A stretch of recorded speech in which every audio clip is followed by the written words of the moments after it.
Journal de bord d'un soldat du 503e régiment du train. Ce journal a été reconstitué à partir des écrits de plusieurs élèves incarnant un soldat du 503e régiment du train. Début 1944. Je ne sais pas si quelqu'un lira un jour ces lignes.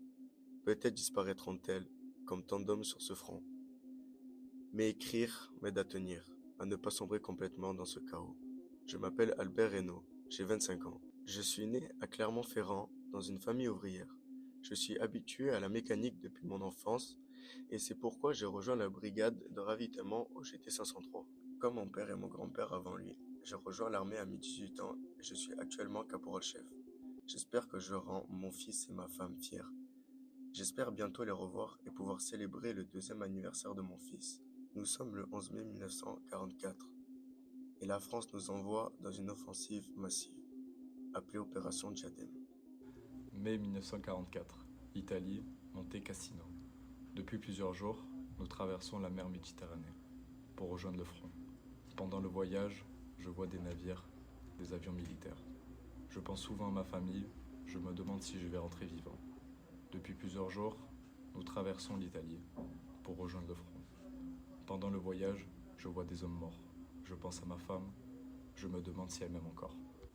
Aujourd'hui, avec mon unité, nous devons transporter les munitions. Les routes sont très dangereuses. Les routes sont cabossées. Il est difficile d'avancer. Il est difficile de se déplacer avec nos engins. Parfois, nous entendons des explosions et des tirs au loin. La bataille la plus difficile est celle de Moncassin, près de la ville de Cassino en Italie. Les soldats allemands sont bien armés. Les combats se déroulent dans les montagnes. Les combats sont très violents près de nous. La bataille la plus difficile est celle du mental. Pendant une mission, notre convoi est attaqué par des avions ennemis. À ce moment-là, je ressens de la panique. On nous a réveillés avant le soleil. La montagne était encore dans le noir. L'officier a parlé vite. 80 hommes à ravitailler là-haut. On a marché toute la nuit. Les mules avançaient lentement, comme si elles savaient déjà que le chemin serait long. Le silence était lourd. Une mule a glissé aujourd'hui. Le sac est tombé dans la pente. Impossible de le récupérer. Personne n'a parlé, mais chacun a compris. Quelqu'un, là-haut, mangera moins ce soir. On est arrivé au poste. Les soldats nous attendaient. Certains souriaient en voyant la nourriture. D'autres ont vu tout de suite qu'il manquait quelque chose. Un homme a partagé son pain avec un autre. Je croyais que mon travail, c'était porter des sacs. Mais en vérité, c'est porter la faim des autres. La guerre est terrible. Je suis souvent fatiguée. Heureusement, je peux compter sur mes frères d'armes. Avec mes camarades, nous parlons souvent de nos familles. Nous espérons tous que bientôt la guerre va se terminer. Juin 1944, Rome. Après plusieurs mois de combat, nous avançons vers Rome. En juin 1944, nous apprenons que Rome est prise. À ce moment-là, je ressens de la joie. Dans mon journal, j'écris que je n'oublierai jamais cette guerre. Août 1944. Débarquement de Provence. Nous participons au débarquement en Provence. Nous revenons en France. Dans notre régiment, notre mission consiste toujours à transporter les munitions et le matériel. Les routes sont difficiles. Il est parfois compliqué d'avancer. Mars, avril 1945, Allemagne. Jour 1. Le froid ici est différent. Il ne pique pas, il s'installe. On nous a donné un camion pour ravitailler une unité plus loin. J'ai vérifié rapidement ce qu'on avait. Pas assez, ou juste assez, je ne sais plus. Jour 2. La route était blanche et silencieuse. On roulait lentement. J'écoutais le moteur comme on écoute un cœur. J'avais peur qu'il s'arrête. Jour 3. Une explosion au loin. On a dû quitter la route. Le détour a été long. Trop long. Le conducteur m'a regardé. On n'a rien dit. Mais on pensait à la même chose. Est-ce qu'on va arriver ? Jour 4. Le camion s'est arrêté. Plus rien. Juste le silence et le froid. On a pris ce qu'on pouvait porter et on a marché. Jour 5. La neige montait jusqu'aux chevilles. Chaque pas était lourd. Je ne pensais plus au calcul, juste à avancer. Jour 6. On est arrivé tard. Les hommes avaient faim. Mais ils ont quand même souri en nous voyant. Un soldat m'a dit merci. J'ai baissé les yeux. Je pensais à tout ce qu'on n'avait pas pu apporter. 3 avril 1945. On nous a dit ce matin que nous avions franchi la frontière allemande.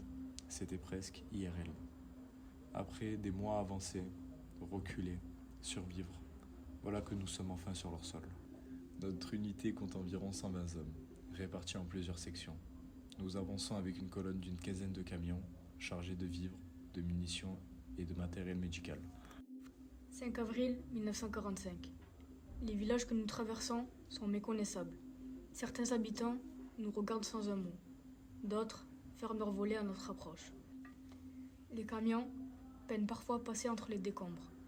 On transporte des caisses de munitions, rations, carburant et équipements radio. Tout doit suivre, sinon on s'arrête. 7 avril 1945. On a essuyé des tirs en approchant d'une petite ville. Rien de comparable à ce qu'on a vécu avant. Mais ça suffit à rappeler que la guerre n'est pas finie. Après l'attaque, on a compté 3 blessés, 1 mort. 9 avril 1945. Les nuits sont les pires. Le froid s'infiltre partout. Mais ce n'est pas ça qui m'empêche de dormir. Ce sont les souvenirs.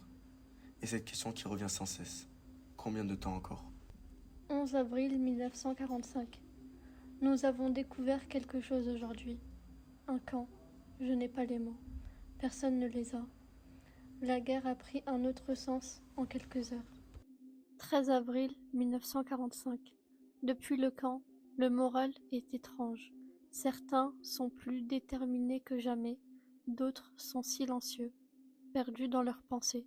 Moi, je ressens un mélange de colère et de fatigue. 15 avril 1945. On avance encore, toujours vers l'est, toujours plus loin. On nous dit que tout ça touche à sa fin, mais pour l'instant, je marche, comme tous les autres. Et j'écris pour ne pas oublier, ou peut-être pour essayer de comprendre. Ce journal a été réalisé par les élèves de la classe de première métier de la sécurité du lycée de l'Estac à Marseille. Promotion 2025-2026. Travail supervisé par Monsieur Hassien, professeur de mathématiques, et Madame Djerebi, professeur de lettres histoire. Dans le cadre du concours mémoriel organisé par le 503e Régiment du Train.